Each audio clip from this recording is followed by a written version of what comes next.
I actually believe that fear is the way, right? And what I mean by that is that instead of seeing fear as, and if for everyone listening, right, if you can get it picturing in your mind's eye, right, like picture a big flame, right, and it's bigger than life, it's everywhere, it's all around, it's a big hot flame, it's a massive fire.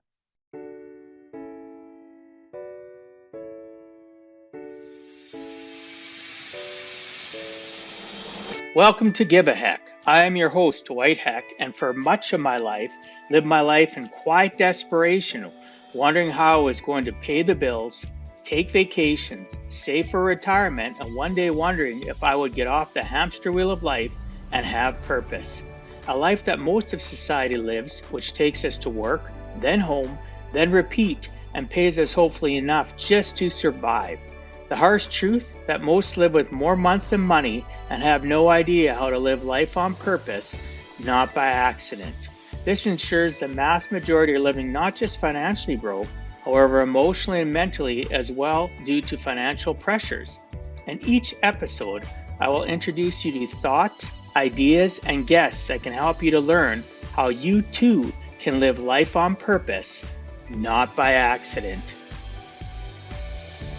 Good day, and welcome to Give a Heck. On today's show, I welcome Carlo Chincarini.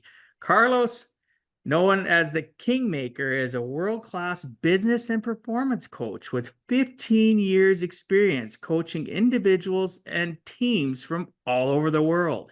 His work focuses on two main topics: making more money and creating the king version of yourself. From living in a mental and emotional scarcity on $3.62 per hour to leading a multiple six-figure coaching business, Carlo had to walk the talk of getting the absolute best of himself, and now he's passing on the Kingmaker Method to people all over the world. Carlo lives on the Sunshine Coast in Australia with his wife, Stacy, and their kids, Scarlett and Max. I'd like to welcome you to the show, Carlo. Thanks so much for agreeing to come on and share with us some of your life journey.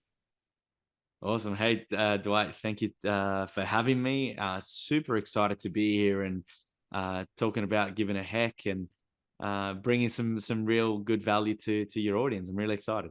Yeah, I am as well. As you and I talked about before hitting record, I'm very picky about who I have and on. And when I seen your request and I went and started researching it, I thought, wow, there's individuals out there that want to make people the ultimate king and the ultimate queen. That is somebody that it needs to be on my show, because we're always looking at what do we get out of world? What can we get out of people? What are we giving back? What are we doing from the lessons in our life, and how are we instilling that in others? And I look forward to finding out more about the processes and things that you utilize to make a difference. As we mentioned in the bio, you work a lot with teams, but I imagine you've had a lot of success with individuals as well. And at the end of the day, people such as yourself are so needed. It doesn't matter where we live in the world. You're living in Australia, but we're on a podcast. You're in a podcast with a guy from Canada. Well, you can coach the same way, right? Mm.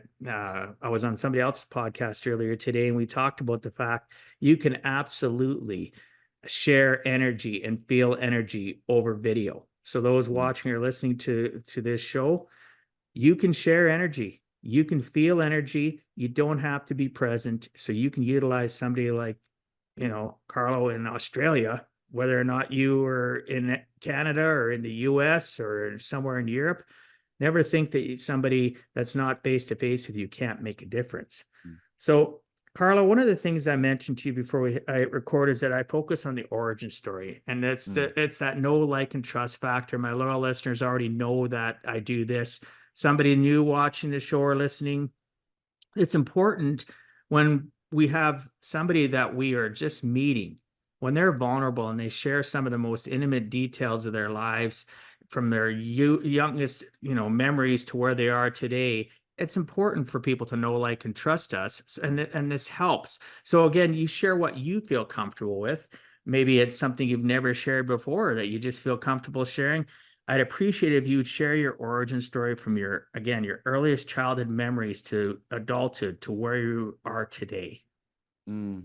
It's a great question. It's something that I speak about often because it's such a big part of my journey, and it's something that right from the beginning has been a cornerstone to my why, to the reason that I'm here. So mentioned to you off camera that I grew up in Italy. So I was born in a small town or small city in the northern part of Italy called Verona, famously known for a certain Romeo and Juliet. And I grew up there in a great family. I was raised by my mum, my grandma, and my auntie. So it doesn't take much to come to the result that I loved food, and food was my best friend for a very long time. And as a result of that, I was the overweight, chubby kid that again loved food. Some of the comments and compliments that I remember receiving was, you know, how good of an eater I was and how much enjoyment people will get out of that. And it's hilarious to look back and think back. But that also then, as a result, created a lot of challenges and things for me around obviously body weight issues and being the kid that loved sport, but because I couldn't run more than 15 meters before getting a stitch, right? I struggled with a lot of that confidence and self-esteem that came from that. And uh, as I said, growing up in Italy, basically soccer or football is second nature. It's a religion. It's almost bigger than religion. It's what you dream of doing and becoming and doing for the rest of your life. And although that's not what really unfolded for me in terms of playing, I'm grateful that I'm able to do it in a different way now. And at the age of 14, I moved to Australia, moved to Melbourne, and there sort of a whole new world opened up for me. A whole new language opened up. I didn't really speak much of the language. I learned it within 6 months, and the need to adapt and fit in was very, very important. And it's one of the things, actually, just as a slight detour on this road, for a lot of people that migrate and go into different countries, and there's something really powerful that happens when you need to assimilate and fit in. And I remember vividly the amount of bullying and the things that I went through initially as a 14-year-old boy, that needed to fit in, needed to survive, needed to be included, and had to change his own identity and the things that he did and who he was in order to fit in. So uh, that was a huge time of my life. The real big turning point for me in my life was when I finished high school. Here in Australia, you finish high school, and then you go into university. I know that you guys have college. For us, we go into university, and at the end of high school, you at 18 years old, you're supposed to have your life figured out, and all the answers, you're supposed to have them and know what you're going to be doing for the rest of your life. And I did not.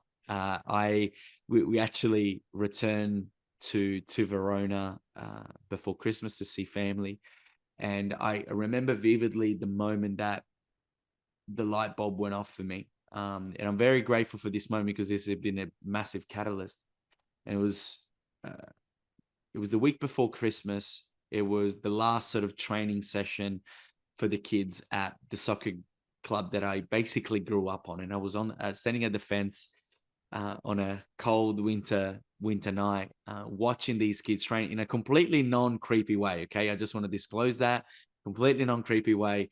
I was watching them train, and as I'm watching these kids train, the light bulb goes off, and almost like a voice in my head says, "Hey, this is what I'm meant to be doing. This is what I'm meant to be doing for the rest of my life." It's simply to help people become the greatest version of themselves, to help.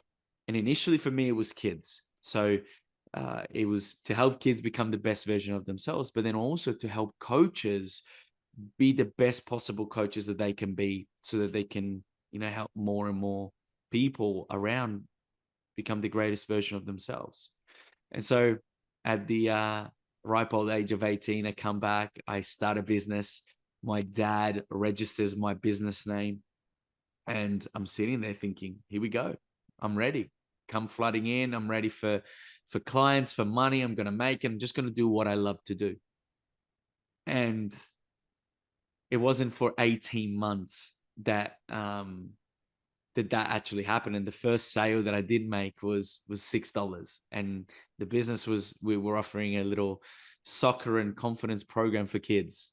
And what unfolded over the next 10 years was one of the greatest challenges of my life. And I lived on $3.62 because I was passionate about what I was doing. I was trying to build something that hopefully one day would work and I'd make it. And for 10 years, I struggled financially in massive ways, but I was very passionate about what I did, and the emotional reward was there. And I see that as a massive connection to a lot of people in coaching, especially real heart-led, passionate about the work that they do, but struggling financially. And there came a point in my journey where the frustration grew too much, where I couldn't understand why was I struggling so much when I was very good at what I did. I was changing lives every single day. So why was I the one that was struggling financially? And eventually it came down to a point where, hey, unless I shift models around what I do, I'm not going to be able to continue doing what I do.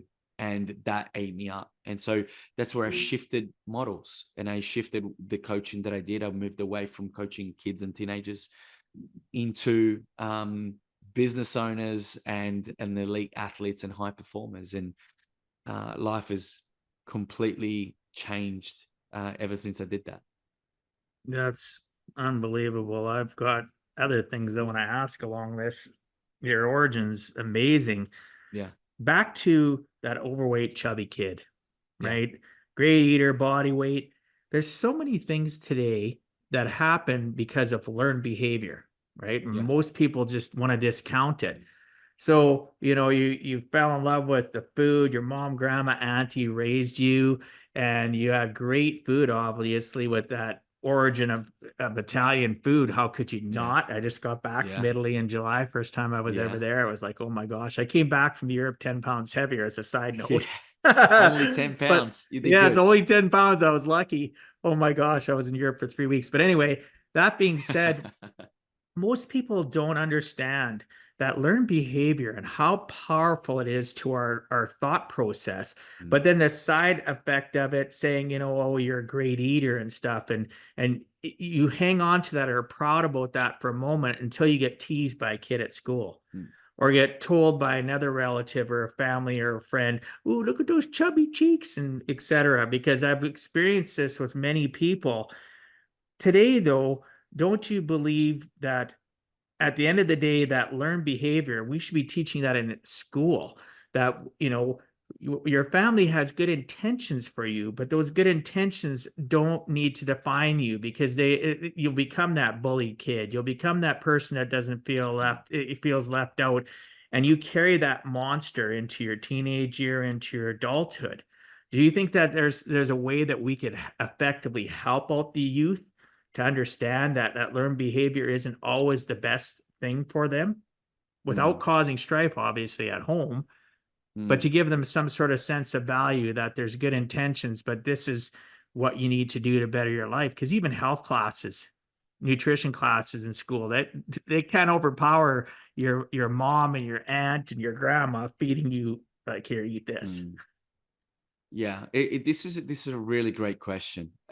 What I would say, around this is that the issue for me that I realized, and uh, around food, was food is actually very similar, if you look at it in the way that money and food, the programming and how we're taught around these two things, how similar they actually are, because they are necessities for our survival, right? So this gets really interesting. The issue with especially with my journey, if anyone relates to this, is the identity that gets instilled and who we believe we are, right, as a result of things. So anytime we get, praise, complimented, it goes to reaffirm a certain identity and part of us. The issue with that I see, this is my personal belief that I see around, obviously, I'm very passionate still about kids. I've got 2 little kids, and it is the most important thing for me. And I treat it super seriously. It's the biggest investment that I have beyond all the stocks and other stuff. They are the biggest investment that I have. And so everything that I do is to make sure that they become the greatest version of themselves and they become as successful as they possibly can be. To me, that's one of the highest values. But in order for them to be that, I have to be that, because it's all good and well to go and get knowledge from school and teachers. And I have many great friends in teaching. I was in education for 10 years, so I feel like I kind of know what I'm talking about. But all the great information that they get there isn't going to go anywhere near as much or as close as to the modeling, the example that we get from home. And conversely, if you have a teacher who's 500 pounds and she's teaching you about, hey, you need to eat healthy, well, I'm not sure if I really I believe that coming from you, right? So we have to be congruent. And it comes down to this idea of self-leadership. We've all heard it from our parents, right? Do as I say rather than as I do, right? But it's a massive damaging. It's a massive cop out. And then we wonder why, hey, why doesn't my kid listen to me? Why doesn't my kid do what I say, right? Because there's no trust. And kids are very smart. Kids are way smarter than parents realize. And they don't listen to you, but they emulate you. This is why when, we bring in this concept of the king self, queen self, when you are the greatest quality version of you, then it's not so much the things that you say, it's the things that you do. And those are the things that your kids copy. We can't expect our kids to be something that we're not. That's where the frustration, especially around parenting and teaching, educating, coaching is, right? Yeah, because our unless actions we speak are louder than words. You're right. always, always. And we can't give what we don't have. We can't give who we are not. And so we need to become that person around health. And going back to your question of learned behavior, this is where it's really interesting, because from what I realized was, and especially I take my journey, and people can probably connect their dots in their own life, but I don't blame my family for raising me the way they did. Why? Because that's the way that they were raised. And everyone as parents, you're a grandparent, right? You're a dad as well. You're doing the best that you can. You're doing the best that you know how. You can't do something that you don't know how to do. And you definitely don't do the worst of what you know you're capable of. You're always going to do the best of what you know how to do, right? And so I'm if I don't do any personal development, if I don't continue to grow and develop my own beliefs and give what I think is the best, then I'm just going to give what I know, which is the way that my parents brought me up, which is the way that they've been brought up and the way that their parents brought them up and their parents' parents. And now it becomes what we call this almost like generational pattern, right? And we're programmed, which becomes really interesting when we talk about money, when we talk about obviously health, relationships. It's just the same thing, copied and pasted, regurgitated, generation after generation. I don't know about you. You might be able to relate to this. My grandma was a massive influence in my life, right? And she was raising me around money and food, to specific things based upon her training, mental training, or what I like to call programming, right? The only issue was that her programming was created during World War II, where the world looked very, very different to 2024, right? Internet wasn't a thing.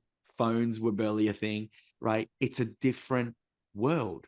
But see, she was raising me at the best of her ability for me to survive the situations that she was going through, right? But the situations I was going through in the present weren't the same. There wasn't a scarcity of food. There wasn't a war going on. We didn't have to hide in shelters. And I know I've kind of gone on a bit of a tangent, so cut me off if you need to. No, you're doing good. It's the intentionality of, like you said, your grandma was based on a time, an era, right? I see that all the time. the difference between you and a majority of the people on the planet, and it is a majority of the people on the planet, they stay in that programming, as you mentioned, in that stuck mentality of what their kids learn. The Yeah. schools are having, like you said, a 500-pound person teach them nutrition, or somebody that's angry and grumpy trying to teach them about anything. Yeah. And that cyclical, stuck in that pattern, never gets broken until somebody such as yourself realizes that, breaks that cycle, and then starts teaching their children. Now, the reason I bring this up is because I don't believe it's ever too late to give a heck. I 100%. evolved differently as a single dad, divorced dad, raising my 5 kids. I got into personal development this 30 years ago. It's been 30 years this year. I started to develop myself. I started getting better at who I wanted to be, what I wanted to represent to this world. And I started raising my children differently. As I've got better, even as adults, they might bring something up that, well, you used to believe this. Or have family, extended family, or friends or clients say, well, you used to believe that. You're right, I did. And I say it very compassionately. You're right, I did, but now I Mm, don't. And here mm, is now the truth of what I believe and what I'm representing. mm, And if apology needs to be made along with corrective action, I do that. I'll say, you know what? I was wrong. I wish I would have mm, never done that when you were a child. I wish I would have mm, never done that to you as a friend or a client. This is what mm, I've learned. This is new information. So being humble is part of the growth that we need to go to. Being humble in the mm, sense that humility, I made a mistake, owning up mm, to it and moving mm, forward. And you'll get people, well, I don't believe you anymore now because you used to believe this. Now, you know what I mean? They're not part of your tribe. They aren't meant to mm. be part of your energy and moving forward. So I really appreciate you talking about that. So many people discount the fact that oh, I've always been like that. I can't change. Yes, you can. And Oh, 100% you can. if Yeah. you're that parent or that individual, I have business owners that say that. They tell their own staff, do what I say, not what I do. You can't live a life of of leadership, being that king or queen maker of anybody. I don't care if it's family, people you work with in a supervisory position, or you own a business that has that attitude that you can do Mm, whatever you want, which is wrong. And your actions show one thing, your words say different, and then you understand, mm, you can't figure out why the results you get mm. are poor, right? Yeah. So you and I totally agree with one another. I love it. Can I just say one thing? Sure. The vulnerability of what you shared and the honesty of what you shared, I think is super.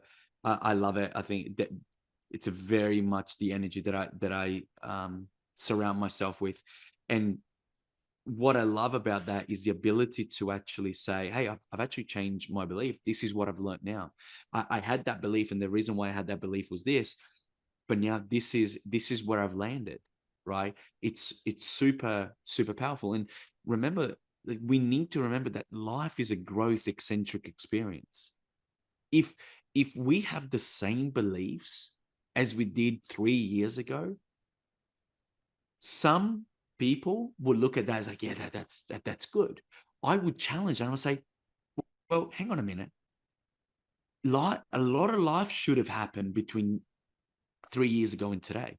Some beliefs should have changed. If you're growing, if you're going to a next level, if you're improving, if you're making progress in your life, you should have different beliefs. You should go from thinking that making, let's say, $1,000 is difficult to actually thinking that $1,000 is actually really simple to make. And then from 1,000 to 10, and then 10 to 100, 100 to a million. It should be that continuous growth. The And climb, the the climb is yeah, so important. because if we're not growing, we're dying, right? Like if there isn't growth, what is there? And people sit in that mediocrity of I'm just business owners. You probably see this too, right? Where they're really busy at doing what they're doing. Their results never change. And they miss It's the the journey of craziest life. thing. They miss the It's the journey of craziest life. thing.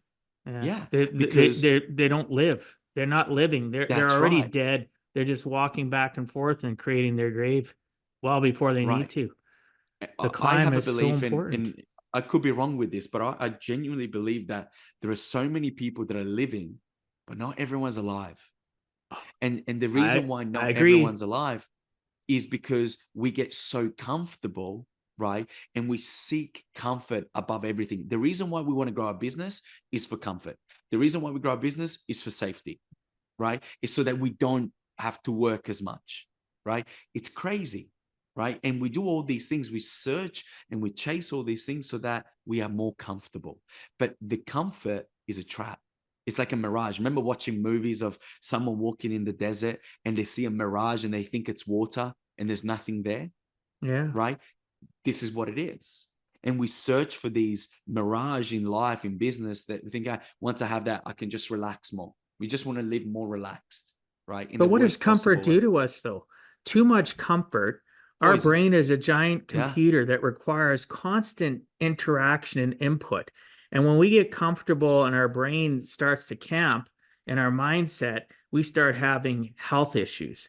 We start feeling depressed and we don't realize why, or anxiety, or a combination of the both. Then we fall into Yes. addictive personalities, where it's our addiction to food, to drugs, to alcohol, the sadness, depression, and we spiral out of control. We become that negative influence to others around us. We don't contribute to, we stop becoming a contributing member to society, specifically our own family and ourselves. And then people wonder why they get cancer or they get all these health issues that go on. It all starts with our mindset. And I'm not saying that we can mentally block getting sick. Sometimes it just happens. But all that negative energy, that negative thought process, that negative emotion, that camped mindset contributes to health problems, addiction issues. And I talk and coach about it all the time. It's, you need to change. Like you said, if you haven't changed in 3 years, and I talk about the climb all the time, I get stuck in the valley of despair. Or, you look at a person that's climbing Mount Everest, they have camps along the way. They camp temporarily to rejuvenate their energy and rest, and then they continue the climb. So there's going to be points in time in your life where you're going to camp. Maybe it's because you just need to regenerate. You've had a loss or a tragedy in your family, but you have the right tools to get back on the climb. You're not camped too long. And I look back 3 years ago where I was, or 10 years ago, and I also compliment myself. I also tell my brain, look what we did. Look what we accomplished. Look at the people we've helped. We are worthy. Why do I do that? Because our self-esteem can easily go into the valley of despair and we can get camped so easy in life, right? Wouldn't you agree? There are so many things that you're saying. I'm like, nailed it 100%. And it's very true. There's also things I wanted to mention that have just completely escaped my mind, but they'll come up. I know they will. I think the worthiness part is huge. We could easily have 4 episodes on just that. I'm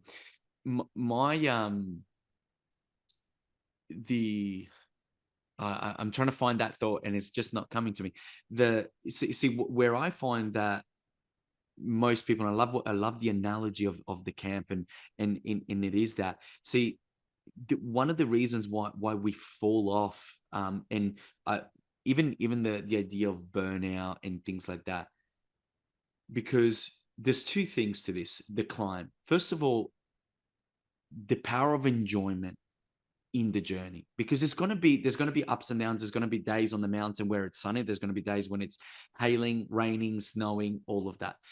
Whatever happens, if we actually use it, and it's really one of the things that I say, it's real secret to continued performance, right? To a high performance mindset, is the ability to enjoy the moment. Because if we enjoy the good, the bad, the ugly, but you enjoy it all and you receive it and it's happening for you, the for me mentality, right? Everything's happening for me. Then you can take it and it's actually a gift and you can use it for your journey. The second part to this is that so many people go through, they get really busy, nothing really changes. They're just doing stuff all the time, but it's not the stuff that actually helps them to grow.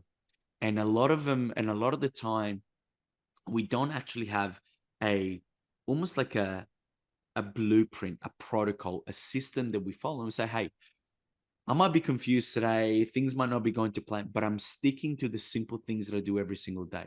And I continue to grow every single day, despite what's happening on the external. Because if I continue to grow and I continue to make progress, right? Then I quieten that little voice that I call the conscience. I quieten, actually, I don't call it the conscience. It is conscience, but I facetiously call it the little bitch self, right? Which is, there's a king Agreed. self and there's a Agreed. little Yeah. bitch self. And the Yeah. little bitch self is unique to in everyone, right? For me, it's lazy. It's the lazy guy. It's the guy that just wants to quit, that thinks things are too hard. All of those. And I'll tell you, like, I've just started today. Is December 1st here in Australia. It's November 30th for you. But I put myself voluntarily through what I call the Kingmaker 365, right? Which scares the shit out of me, to be completely honest. But basically what it is, it's a big accountability exercise that I broadcast out, because I don't want to be like another business coach that pretends to have the life without actually showing the shit, right? And so it's little things that I want to do every single day, that I'm committed to do 365 days in a row, right? And the reason behind that, and I'm going to tie it into what we were talking about before, is that if we are growing every single day, if we've got that positive momentum inside of us every single day, then all of a sudden, no matter what's happening externally, we know that we're getting better. We know that we're growing. We know that, hey, if I just do this one thing for 365 days in a row, and I get better by, the 1% analogy, if I can just get better 1% a day, at the end of this week, you won't see much of a difference in me. At the end of the month, you might, maybe not. At the end of 6 months and the end of 12 months, people look at you and go, I can't even recognize you. Your body's different. Your energy is different. Like your face is different. Your energy, everything about you is different. I can't even recognize you. That's what we should want people to say. Why? Because isn't that how life is meant to be? Isn't that, aren't we created? Aren't we biologically wired to continuously grow? If our cells in our body are not the same cells from 2 weeks ago, then why are we still carrying the same identities? If I know you've got grandkids, right? So if you were to go to your 11-year-old grandchild and you say, hey, let me get the clothes from when you were 6 years old, like your cousin, right? Would you still wear those clothes? Would you, as an 11-year-old, wear your 6-year-old clothes that probably ripped, they're dirty, they don't fit you anymore, they're all wonky, you try and wear them and they just don't fit? What would your 11-year-old grandson say? Absolutely not. Are you crazy, granddad? Right? Yeah. But isn't that exactly what we're doing with our beliefs? We're still carrying beliefs of, that little And we chubby still telling kid. broadcast them though. We still What's that? broadcast those same terrible beliefs to people, even when we know the truth. Up here, we know the truth, yet we're still telling people the same broke stuff because we don't want people to judge us, to criticize us. It's like, you know what? Yeah. My tribe is going to respect the fact that I'm different today Mm-hmm. and that I'm going to admit that I added change. And those that are getting negative about it, whether it's family, Yeah. friends, associates, do you know Yeah. what? You're not everybody's meant to be in your life for the Mm, whole season. mm. It just And aren't. can I tell you one point around this, and this is what I believe. I'm happy to be wrong, but I believe that self-leadership is super important. You need to have clarity and purpose around where are you actually going, because if you don't, then you fall into the trap of conformity, and that is painful, right? And it's painful because inside of you, you know where you could be, you know what you could do, but you conform to the standards of the people around you, and then you're never able to be the leader that you want to be, to create the impact and the change and to help people as much as you want to help, right? And so we conform because we don't want to rock the boat. But if we start to actually be so focused, saying, hey, this is my vision, I know this is my purpose, this is where I want to go, and I'm going to focus on me, I'm going to create the king me, because our best self is our king and queen self. That's what it is. That's what the soul concept. We need to be our best self. But what is that? It's the king self, it's a queen self. And what is the king and queen self? It's that version of you that leads, that guides, that actually lives from the inside out, that is congruent to, what do I believe? How do I believe this thing should be done? What standard do I believe for my life? And I'm going to hit that. And then I'm going to go through the process where people might say things and they might judge, they might label, whatever, but I'm going to keep going, because on the other side of that, what they're going to do is give you admiration. See, we have to go through the process, the moment of people judging and people saying things and like, oh, you're doing more burpees today. Oh, we don't have time for that. Or you're still doing that thing, are you? Or you're going to another conference, you're going to another coaching thing. Oh, like it's a waste of time. They will say those things. But what I've learned is this, that they give you that because they're looking for who's going to be more certain in the moment, who's going to be the leader. And they come from a place of insecurity and uncertainty and scarcity, and they're looking for someone to stand out in their world that actually becomes their role model, becomes a leader, becomes the example to follow, not just another statistic. Well, certainty is so important. And, you know, we talk about the hills and valleys. We talk about the corrective things that we go through and those little baby steps. And people say, well, I just want to be happy. Well, Mm, happiness isn't something that's gifted to you. Happiness mm, is you tripping, skinning your knee, putting a band-aid on, getting back up and keeping on, keeping on. And there's so mm, many people that are looking for, like you said, that person that's certain, more certain. When they say to you, they're not necessarily always being negative or challenging you. They're questioning themselves through the lenses of your yeah. actions. And so many people try things and they quit. And I always tell Mm, them, light doesn't bend around a corner. How do you know your success isn't just around the corner where you can't mm, see? Right. And mm. so many people quit just before they're ready to have that Yes. epiphany, or Yes. that it's, they'll skin their knee one day and they hold on to that skin knee and they'll have 3 good days, yet they're still focusing on the skin knee day. Mm, They're forgetting mm, that, you know what? I need to sit and reflect. I need to realize, and I have to have a roadmap. I have to have a template in place, whether that yeah. template's, like you said, a year from now, 365 days later that you started this, you took the little baby steps and you're going to be a different person 365 Mm, days later. And you need to mm, acknowledge that all along the way, the good, the bad, and mm, the ugly, like you mentioned mm, earlier. So, one of the things I definitely want to get into, we're going to run out of time here. This is back to one of those, we're going to have multiple episodes. Even you mentioned that we could talk for 4 or 5 episodes because we have a lot of commonality in our thought processes and what yeah. we think and what we do and practice. And it's very refreshing. So I want to Mm, appreciate mm, you for that. So one of the things I really need to ask you is, there's so many high performers that are all walks of life, from business to sports. And that's one of the things you specialize in. There's more commonalities than people realize in the world today between sports and business. What are the key crossovers that a person in business or sports would share? mm. Oh man, I think this is the one that most business owners need to wake up to really, really quickly, right? Because I believe that business is, I know we talked off camera and you said that hockey, you're a big Oilers fan. Your listeners would Yes, know, right? yes, There's a big smile on your yes, face now. We're talking about yes, the of Oilers. course. Um, you said that hockey, you believe, is the most brutal sport and it's the most challenging, demanding sport. And I tend to agree. I think it's players are incredible athletes. I actually believe that business is the most brutal sport that there is, right? And let me give you my reasoning.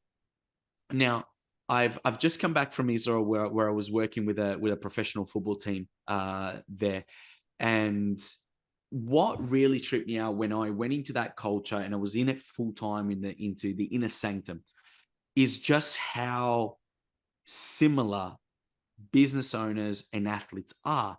But business owners don't identify themselves as athletes, and that's where they trip themselves up. Think about it for a minute. An athlete will go to training every single day, and then they need to perform at a specific time within a specific time frame in a specific moment, right? That's where their performance is judged upon. Do it over 4 periods on this day at this time in this place, right? Now, if we think about business owners go to work every single day. I know many that work 7 days a week, don't stop. I don't stop. I like working every day. Okay. But here's the thing. We don't train. We don't condition ourselves. We don't get in ourselves into that state, right? Ready to perform. But we expect that we create incredible results and we're going to succeed, make lots of money, have lots of impact without doing it. And so where an athlete has a support network and they are conditioned to say, hey, I need a physiotherapist, I need someone to for massage, maybe do some strapping, nutritionist. Some might even have a sports psychologist, maybe, right? We need to get better at that. But then the business owner, on the other hand, who performs more, has more riding on the line, right? Now, I don't need a coach. I don't need someone to help me with my marketing. I don't need someone to help me with my sales. I don't need someone to help me with money. No, I do it all by myself. And it's crazy. And you say, Carlo, but it's just me. I'm a team of one. I just do it all on my own. I say, let's look into the team of one thing, right? Because an athlete has a team that supports them. So you say, well, an athlete's got a team. They're not on their own. I'm on my own. It's a different thing. But see, here's the thing. An athlete has a team that relies upon him or her. He needs to show up for them. So he might have, a hockey team, it might be 15 guys on the roster, whatever it might be. In football, we have 11 in a team, but then it's 25 as a whole squad, right? So let's say you've got 15 people in the roster. Then you've got your coaches that depend upon you. You've got the backroom staff that depend upon you. You've got your friends and family that depend upon you. You've got 20,000 fans that rely upon you showing up and performing. And then you've got you.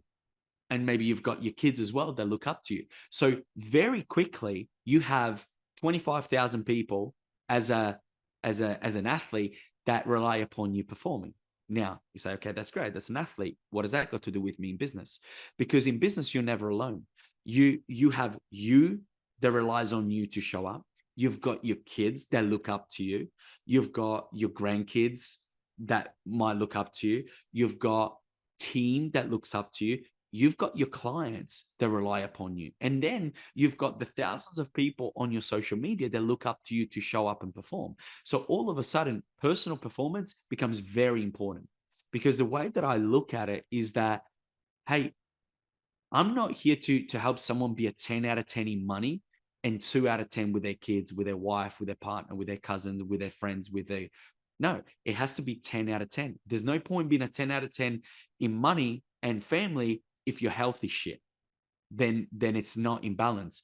We have to be 10 out of 10 emotionally, spiritually, financially, in relationships with our kids, and in health. Now that's different. Now we set a standard. Now we set a standard that say, hey, what's not good enough anymore is to be great here, but then let our relationship go to shit, or our health go to shit, because that's what business owners do, don't they? They get all in on one thing and then everything else falls apart. And then they build that up, but then they let the thing that they work so hard on fall apart. And so we're in this constant up and down, never in full control. And I don't mean control freak control. I mean, step into your king self and actually lead your life. Stop reacting, respond. Because if you're always reactive to the thing that is out of whack, you'll always be second. I don't like my people to be second. I like people leading. And so performance, and now we start to see that, holy shit, actually, if I start to see myself as an athlete and as a high performer, and I need to perform every single day consistently, then there are things that I need to do to look after me first. Because as you said, we can't be for others who we're not for ourselves. We can't give what we don't have. And so first I need to be me. First I need to build the king within me, the best version of me, so that then I can give that externally. And that's where I look at performance and the connection between athletes and business owners, and they are one. Oh, I love how you tied that all together. And to be your best king self, for me, that is core values. That's one thing that a lot of entrepreneurs and business owners, I find, don't understand. And then there's some that have 8, 10, 12 things, and this is what their values are and their core values, and 7 out of 10 of them, or 9 out of 10 of them, are all focused on business. Mm, And there's not health, nutrition, family, enjoying the journey of life. And they're getting up, and again, I'm not criticizing people that do this, because there is people that are like this. They get up at 4 or 5 a.m. in the morning, and they go till 8, 10 o'clock at night, and they miss events with their family. They miss living life. They're always chasing mm, the dollar, yet they have no more ability to live longer than the person that's sitting on the couch. mm, I'm not saying that the mm, person on the couch is better than them, or that they're better than the person on the couch. The difference is both those people are missing the journey of life. They're not mm, realizing that they don't have a promise tomorrow. mm, Today is present. mm, Be grateful, mm, have gratitude, do those baby steps or running steps or whatever it is to constantly propel yourself. That personal development is so key. A game plan, goal setting, a roadmap for where you want to be 365 days later. Where do you want to mm, be 5 years later? Where do you want to be? Like, again, I'm a planner. I plan with people. What mm, do you want today? Let's teach you. My mission and motto is, I'm going to teach you to live comfortable today, finally, for once in your life, to live that purposeful life. And I'm going to mm, teach you to retire in comfort, and because we've had purpose throughout your journey, and I'm going to help you die with dignity. mm, And people say, mm, well, that's kind of harsh. Well, we're all going to die. mm, We're all going to mm, leave this planet. Have you developed a legacy along the way? mm, Are you doing a living legacy, so that when you pass away, you've led a good example? You've had mm, people that admire you, like you said. You have all these people admiring you. They're looking for you to show up. Have you showed up? Are you going to have mm, those days where you're in the valley of despair and don't show up, but you know the mm, next day you're going to, because you're going to have a gratefulness when you go to bed and go, oh, this was a bad moment today, but I'm grateful I woke up, that you give me another shot. And now mm, tomorrow is another day. I get to reset. Tomorrow when I open mm, my eyes, it's a reset day. Oh, maybe I didn't reset. Maybe I didn't wake mm, up. Did I do the mm, right things to create that legacy, to leave behind value for humankind? And most importantly, did I follow my core values? For me, 3 simple core values, not 10: faith, family, work. It's been the same for mm, me for more than 20 years. And I mm, live my life by that, so that I don't overdo one over the other, but I also prioritize faith, family, work. I need mm, work to survive, but if I don't have my faith in my family, faith in mm, humankind, faith in my God, because I'm God fearing, my family, if I don't have those two, the rest, mm, making that money means nothing, because I could die mm, tomorrow and leave them a crap mm, ton of money, but I've left them nothing yeah. but, you know, gone too soon. He was a workaholic. Mm, mm. Gone too soon. I He was a great resonate. Yeah. dad. He was a great business person, but first and foremost, he was a good human being, right? Yeah. And I love so much of what you just said, faith, family, and work. I love what you said about legacy. And it's, I'm quite a spiritual person as well. I'm a faith person as well. And it's a huge component of what I do, because I don't know about you, but I find that business, I learned a lot about different religions and spirituality, but it wasn't until I started to say, hey, let's get into business. And business has been one of the biggest teachers of faith that I could ever, and I will never have thought. But business is all faith if we look at it, We're because stepping we out are on faith. You don't know you're going to succeed. right, right, exactly. There's people that say, hey, I'm a person of faith, but I'm scared to make this investment. I'm scared to do that. Well, are you a person of faith or not? Right? And when you are a business owner, by default, who are you? You are a creator. And when you're a creator, you're grabbing something that isn't there, an idea that has come from source, right? And source for you can be God, it can be whoever you want it to Whatever you be, want. You can be a nature the lover. I rabbit, don't whatever, care. whatever. Yeah. Yeah, Hug exactly, right. trees. I don't care. Yeah. So, but there's a spark that has been given to you, right? And this is why I say that I am. my kind of people, my tribe of people that are passionate about what they do, the people that freaking love whatever it is that they want to do and they feel called to do it, right? And the reason why that is because I don't know if you've ever looked into it. The word passion, right, is closely connected to the word desire, right? This want we can't explain it. Passionate people say, I just got it inside of me and I just can't explain it, right? It's bigger than me, right? Perfect. Now, desire, the word desire actually comes from the Latin, right?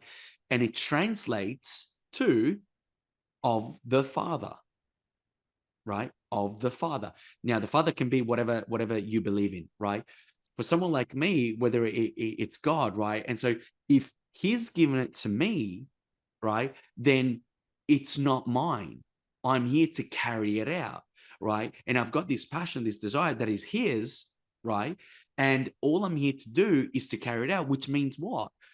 That I need to be who I need to be so that He can carry it out. All He needs me to be is who I need to be, and He'll do the rest, right? And there's that faith, that trust, saying, hey, if I am who I need to be, things will fall into place. It's complete faith and trust. Do I know it's going to happen? I know it because I'm developing more and more the muscle of trust. But at the same time, there's a 50-50 chance, right? That what I'm trying is going to work, that someone will, I will meet someone that will go well, and it will meet someone that won't go well. But I don't know that. All I do know is that, hey, if I am who I need to be, then it's out of my hands and out of my control, and I can let go. Now I can enjoy it. Now I Faith can is key, enjoy. though. Faith Yeah, is it key. is. You know, 100%. I'm going to tell you a little statement that I have now um, followed for more than 30 years of my life. And every time I have fear approach me, I think of this little statement, and we'll see what you think of it. Fear knocked at the door. Faith answered, and no one was there. Mm, love that.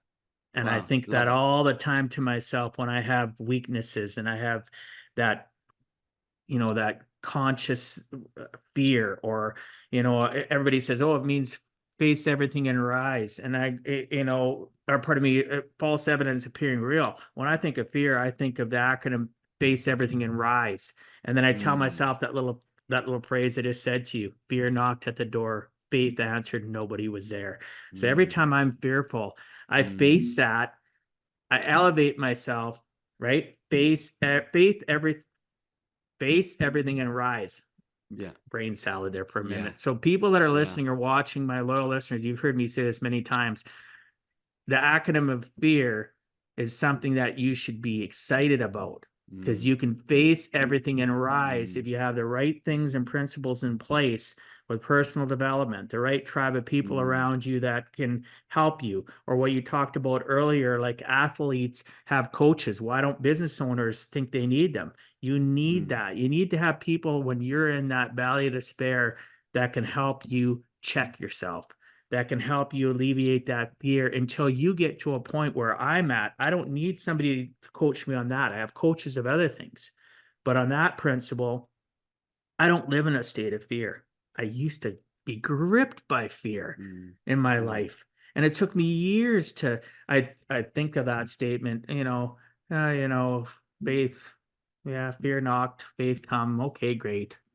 Cheesy little statement, until I actually put emotion and I mm, actually put conscious effort into mm, realizing how that statement is programming my brain and giving me a shield of mm, faith that I live with, that nothing mm, can tear down, because I refuse to let it. Because I know that every around the corner, all I have to do is face everything and rise, right? mm, People he's are taught about fear in the wrong light, in the wrong terminology, to realize that it can actually be a catalyst to make you a stronger version of yourself, that king and that queen that you mm, talk about. mm, mm. Super powerful. And I completely agree. And there's on one last thing about fear, it's that one of my favorite books is The Obstacle is the Way by Ryan Holiday. I actually believe that fear is the way, right? And what I mean by that is that instead of seeing fear as, and if for everyone listening, right, if you can get it picturing in your mind's eye, right, like picture a big flame, right, and it's bigger than life, it's everywhere, it's all around, it's a big hot flame, it's a massive fire. And then what I want you to do is I want you to zoom out and make us just zoom out, get away from it, and until you see it so small that it looks like one of those can you picture like a tiki torch, like when you Yeah. watch Survivor and they've got tiki torches, and it's in that big flame is actually a tiki torch. And the tiki torch, as you keep zooming out, you see that there's many tiki torches, and all these tiki torches create a path leading to a shrine, leading somewhere, right? And so instead of fear being that big scary flame that says danger, run away, go away, right, don't come in here, it's actually the light to the path leading you to where you need to go. And so many people treat fear as the scary thing, don't go there. What if fear was the actual thing? Say, hey, oh, as you said, faith answered that there's no one there, go there. And as we keep following the little tiki torches of fear around, eventually we become more and more unstoppable, and we get closer and closer and closer to where we actually truly deeply want to go. No, yeah, people let fear grip them so often. And, even before there's even an indication or an inkling that there's going to be something fearful that happens, they live in a state of fear Yeah. before it even becomes a reality in their present life, in their mindset, Yeah. or an action that they've seen occur. Yeah. Right? It's because of associations, though. And here's what I mean. So many people think that associations are just people. It's not just people. Associations are who you watch on television, who you admire and put on a pedestal from the movies, or maybe your politician lover. Why you would be, I don't know. But anyway, you put somebody on a pedestal in your life, and you associate and you hang on their words and what they say is gospel in your life. And you don't even realize you have faith, but you have faith in what your faith is applied to them.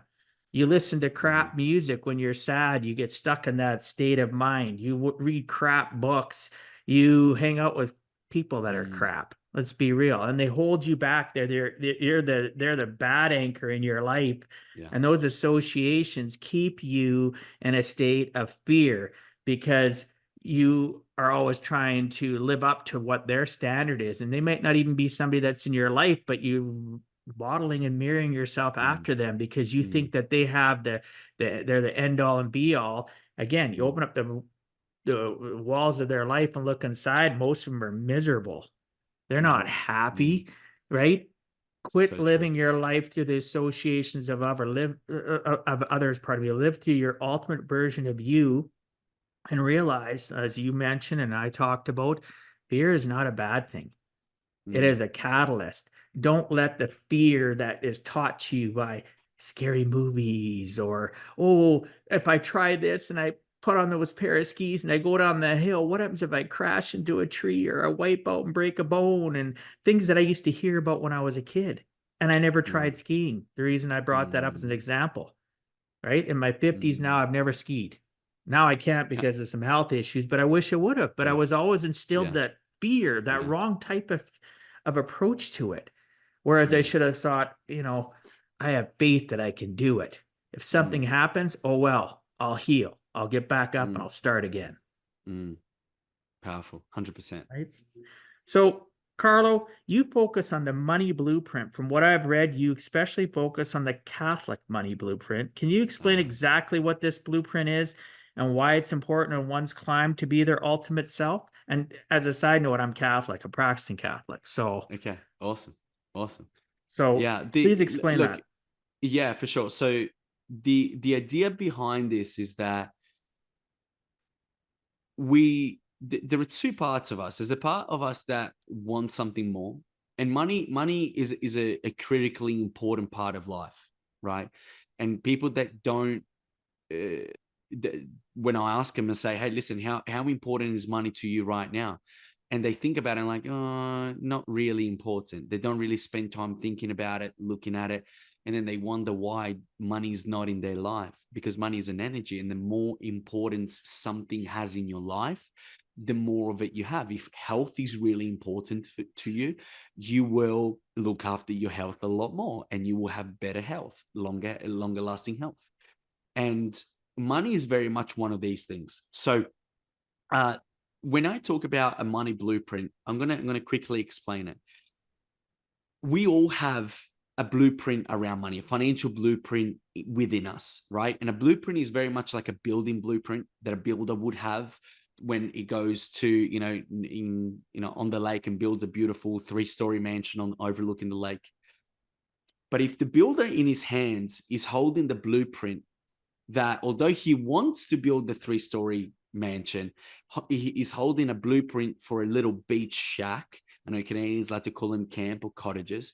Then the 3-story mansion that deep inside of him he wants to build will never come to be, right? Why? Because he's holding the actual blueprint for a shack or a camp or a cottage, right? And we will always produce the building, okay, in brackets, the building with all the results that we want in our life based upon the blueprint that we have. Now, what is this blueprint and how is it formed? Yeah, blueprint is formed and is created based upon 3 things: the things that we heard, the things that we've seen, and the things that we've emotionally experienced in our life. That's how our financial blueprint is created. It's created by the things that we heard in our life. So what we need to understand about our human makeup is that between the ages of 0 and 7, our brain is in theta brain state, meaning it's in download mode.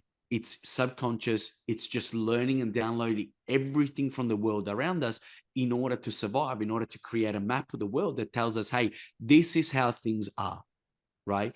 And between the ages of 0 and 7, that's where we learn all our subconscious beliefs around money. How? By the things that we hear. So what is our society? What is our church saying? What is our mum and dad? What are the things that we hear them say about money? But it goes for everything, okay? If we hear mum and dad come home and talk about the bills in a certain way, that's how we're going to believe and how we're going to be around bills and money. How we hear mum and dad talk about rich people, wealthy people, money itself, all these things, the money that we earn, that's going to become our mental training around money. Okay. The second thing is the things that we see. So what are the things that we see? How do we see people treating money? Do we see people hiding it underneath their mattress? What does that teach us about money? Do we see people giving it away to vices, to things, to and we start labeling it? That's going to teach us. Do we see people doing charitable things? Because it works the other way too, right? Then that's going to teach us about money as well. And finally, number 3 is the emotional experiences that we have around money. Is there a lot of fighting at home? When mom and dad talk about money, what's the energy? Right? And as children in that age, we don't pick up just the things that we see and hear, but we feel things. There's an energy to everything, and kids pick up on that energy. If we change our energy when we talk about money, when the conversation comes up, we pick up on it as children, and that teaches us. So the moment that really began to shift things for me was when, as I mentioned before, for 10 years, I lived in financial scarcity, although I was great at what I did, right? Because 2 things. One, I didn't feel worthy of asking for a lot of money. But 2, I had subconscious beliefs that were passed on generation from generation around money. And if I charge a lot of money, oh my gosh, what would that mean about me? I would be one of those rich people that people didn't like. I sabotage my success because I just want to be okay. I don't want to be too great. Because if I'm too great, then all of a sudden people look at me and think certain ways.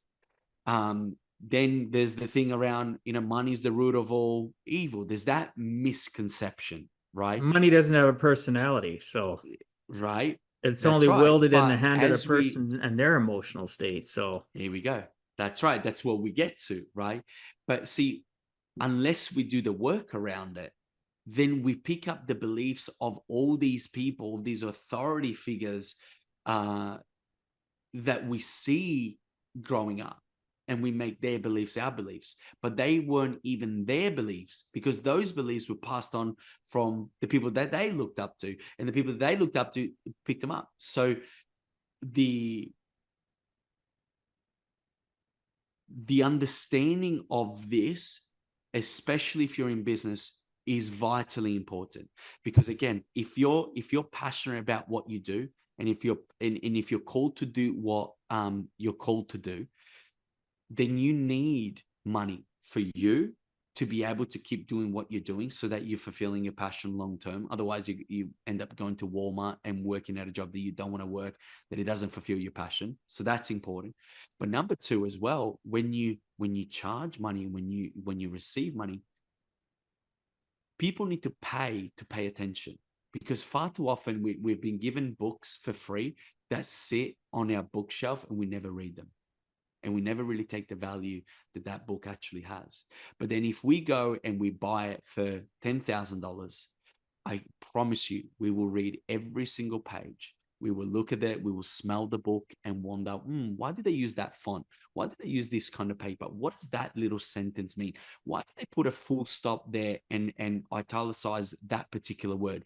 And now you start to really take everything in. And as coaches, as business owners, when we charge money and we charge a top price, we do that because it's a reflection of our self-worth and the value that we give, but also it's a thing that we do for the people that we serve, so that they can pick up more of what we're actually putting down, so that they pay full attention and take full value from what we do. It's also a filter. It's also a filter. Correct. If you give away stuff cheap, people value it as cheap. But if you give somebody value, if they're in the right headspace between their 6 inches, I honestly believe, so let's say for 10 hours of coaching, I charge $5,000. I'm not saying that's the number. I'm just using it as an example.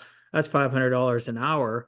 And somebody that I'll go, oh, that's way too expensive. I can't afford that, or I can't do this and that. Normally it's because they're not ready yet. They're not there. So I've been at points in time in my life where I've been living off lines of credit cards, and I paid for coaching because I know I needed it. I found a way to appreciate the fact that their knowledge is worth money. And then if I wanted that knowledge and I wanted to collapse timeframes in my life, I'm going to have to pony up. I'm going to have to figure it out financially. And every time in my life where I've coached people and I've given it away for free, the results are the same. They're not money centric in the sense that they better their lives and bring money in, because having lots of money is not a bad thing. At my stage in life, I want money to be comfortable, but I want money as well on top of that to help out my church, to help out the charities, to help out my kids. Why? Because that's what I want. I'm not money centric in the fact that I want to buy a yacht. I'm not against people that want that, but that's not my journey in life, right? So wanting money, there's nothing wrong with that. And we have to tell ourselves, you're right, you mentioned that earlier. It's okay to want more. It's okay, but what is that? Why are you wanting that more? Are you wanting that more to impress your relatives, to impress your neighbor, to impress your friend that you went to school with back in the days in university or college or high school or whatever?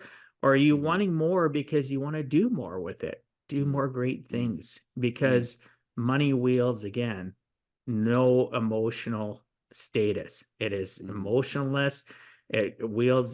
Money has power in the hands of you. And are you going to use that power to support and change the world? Or are you going to use it to hoard it like a lot of billionaires and millionaires do? They hoard it and they don't even help out. I know so many millionaires that don't even help out their kids today that are struggling. Oh, they'll get it when I'm dead. Are you kidding me? Why don't you help out? Why don't you help with this charity? Oh, I've left money to them. Well, they need help now. What good is it when you're dead? I give and support so many different great causes because I see it with my living eyes. I hear it with my living ears, and I experience what my money can do for others while I'm in the state of life. And that gratefulness is a perpetual motion of a motor, and it just keeps on going and going and going. And if I wouldn't have developed to this state of mind and had my same broke mentality at 20 that I had in my 20s, I'd be that person that's miserable, focusing on the news, addicted to alcohol and drugs on the weekend, can't wait for Mm, Friday and go and be depressed on Sunday because tomorrow's Monday, right? I'm mm, just telling you this, people. I'm not judging yeah, anybody listening. You can break that chain. You can yeah, break that cycle, but it's going to yeah. take some effort. And what Carlo just talked about is a great way to start. Mm, Like, honestly, I hope people reach out to you. And even if they don't, I hope this conversation makes a difference in their yeah. lives. So we've been recording now for a while. I'm loving every minute of it. This obviously we're going to have to touch base again in the near future and have another episode. But I want to wrap this episode up with a question I ask everybody on my show. Carlo, if you had to give our listeners one last closing message, what would you tell them in regards to giving a heck and never giving Mm, up? mm. I would say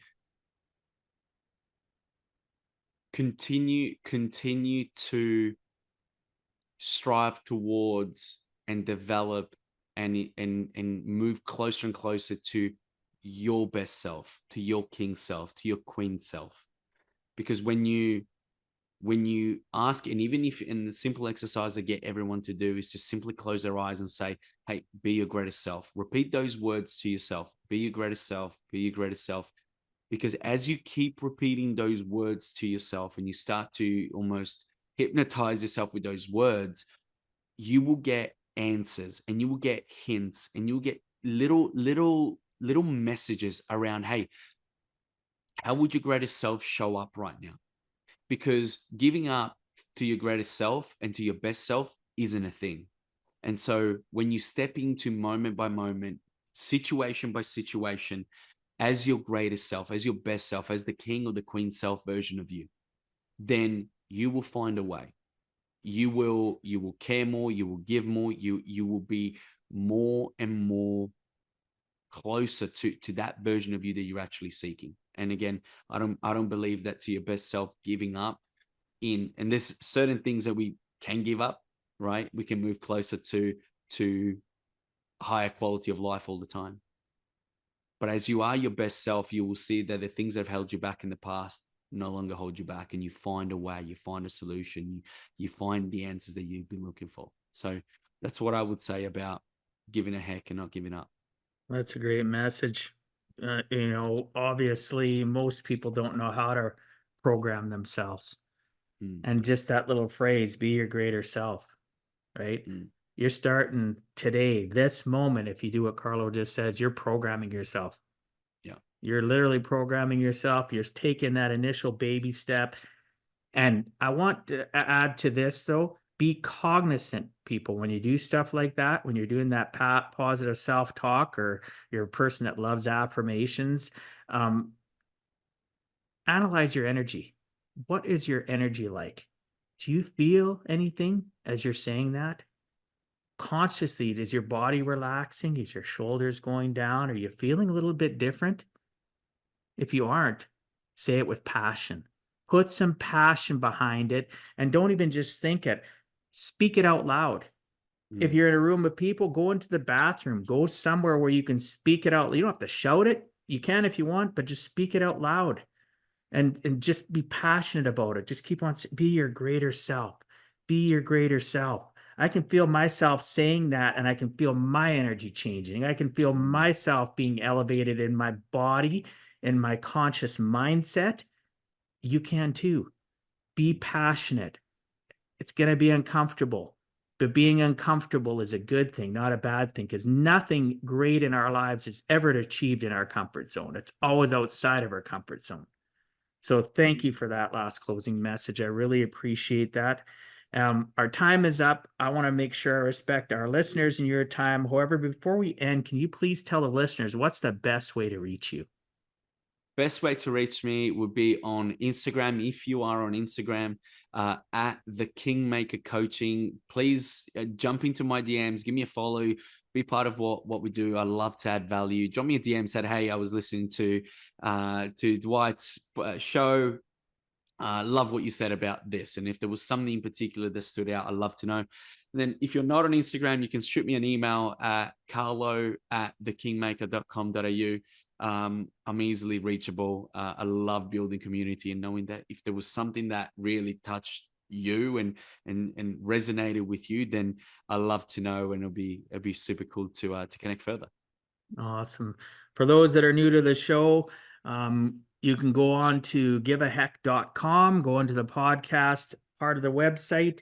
You will see a picture of Carlo, and below that, you'll see the show notes where we'll list all the links and the information that he mentioned on connecting with him in social media, as well as I'll make sure the email address is in there, because it's so important to make it accessible.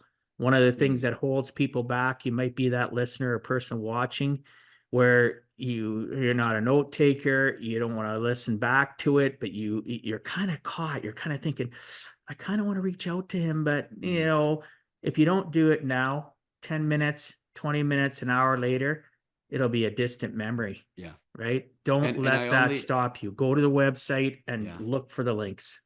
And I only bite on Tuesdays. So if you're listening to this on Tuesday and you want to send me a DM, just know I'll bite on. I'm just joking. I don't bite. Feel free to reach out. That's a great part of what we do around the world, right? Be able to connect with people where one click of a button to just take us into the energy space of so many people. And as long as we surround ourselves with great people that we resonate with, then we make our life so much better.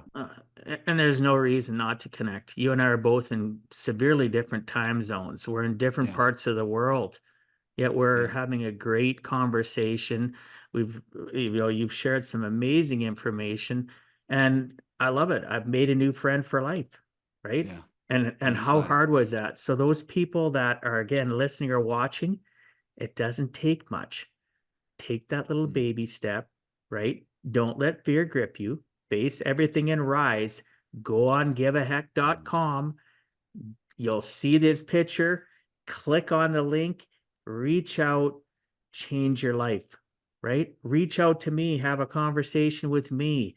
I don't bite either. At least not too hard, I've been told. Anything else you'd like to say before I wrap up the show? Anything last? No, I'm very excited. I'm very grateful to have been on. Thank you for your time. I'm excited to see the Oilers turn their season around as well. And I'm excited for you to someday come out to Edmonton as I offer to you, and I will take you to a hockey game. Let's do it. We'll put it on the calendar. If you're a beer drinker, we'll have a nice cold beer and we'll sit there and cheer on the Oilers. I'll even make you wear something Oilers related because I got a closet full of it, and you're gonna have to pretend you like that. Dude, you should see my basement. You should see my man cave where my home theater room is, and all the Oilers signed stuff that I've drank the Kool-Aid. I'm okay with that. So thanks so much for being on Give a Heck, Carlo. I appreciate your time and sharing some of your experiences so that others too can learn it is never too late to give a heck.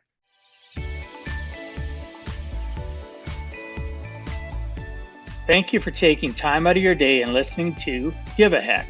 If you find value, I'd appreciate you sharing with your friends and family so they too can learn how to live life on purpose, not by accident. So you do not miss the next episode, please subscribe on your favorite podcast platform, and please also post a review. I look forward to reading your comments. This has been Dwight Heck. If you want to check out other podcast episodes or today's show notes, please check out my website, giveaheck.com. And until next time, together let us all strive to give a heck.